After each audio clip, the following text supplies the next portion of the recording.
जिस भाषा में मानव सबसे पहले बोलना सीखता है वही उसकी मातृभाषा होती है, यानी माँ की गोद की भाषा को मातृभाषा कहते हैं। दादी नानी के द्वारा सुनाई जाने वाली कहानियों की भाषा और बाल्यावस्था में अपने मित्रों के द्वारा बोली जाने वाली भाषा अर्थात मातृभाषा का हमारे जीवन में बड़ा महत्व है।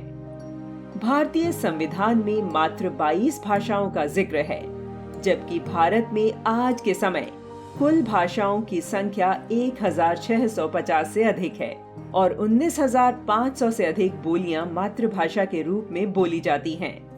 यहाँ 121 भाषाएं ऐसी हैं जो भारत में 10,000 या इससे अधिक लोगों द्वारा बोली जाती है। इसमें से कई ऐसी भाषाएं भी हैं जो या तो लुप्त हो चुकी हैं या लुप्त होने की कगार पर हैं। कुछ भी कहें, भाषा की दृष्टि से भी भारत एक समृद्ध राष्ट्र है। आज अनेक युवा ऐसे हैं जो अपनी भाषा, अपनी संस्कृति और अपने परिवेश में आत्मनिर्भरता की कहानी लिखकर अंग्रेजी के भ्रमजाल को चुनौती दे रहे हैं। मातृभाषा के बारे में पूर्व राष्ट्रपति डॉक्टर अब्दुल कलाम ने स्वयं के अनुभव के आधार पर कहा है कि मैं अच्छा वैज्ञानिक इसलिए बना क्योंकि मैंने गणित और विज्ञान की शिक्षा मातृभाषा में प्राप्त की। महात्मा गांधी जी का मानना था कि राष्ट्रभाषा के बिना राष्ट्र गूंगा होता है। भारतीय वैज्ञानिक सीवी श्रीनाथ शास्त्री का राष्ट्रभाषा को लेकर मत था कि अंग्रेजी के माध्यम से इंजीनियरिंग की शिक्षा प्राप्त करने वाले छात्रों की तुलना में भारतीय भाषाओं में पढ़े छात्र अधिक वैज्ञानिक अनुसंधान करते हैं।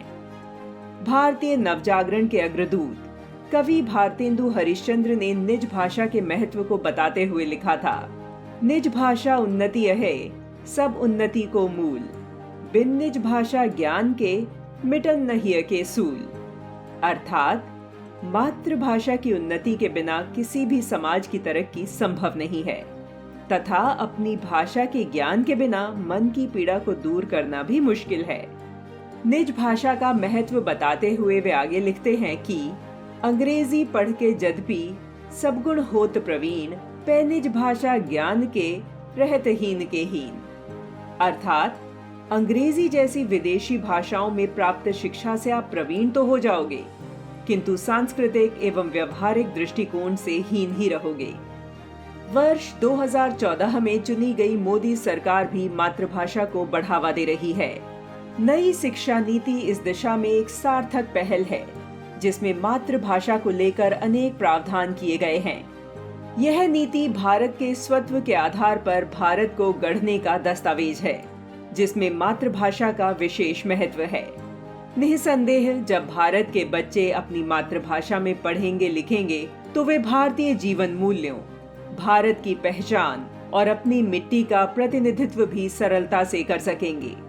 इस बात में कोई संदेह नहीं है कि माँ, माटी और मातृभाषा का कभी कोई विकल्प नहीं हो सकता है। यही वे भाव संवेदनाएं हैं जो नई पीढ़ी को अपनी मातृभूमि से, अपनी सांस्कृतिक जड़ों से और अपनी पहचान से जोड़ती हैं।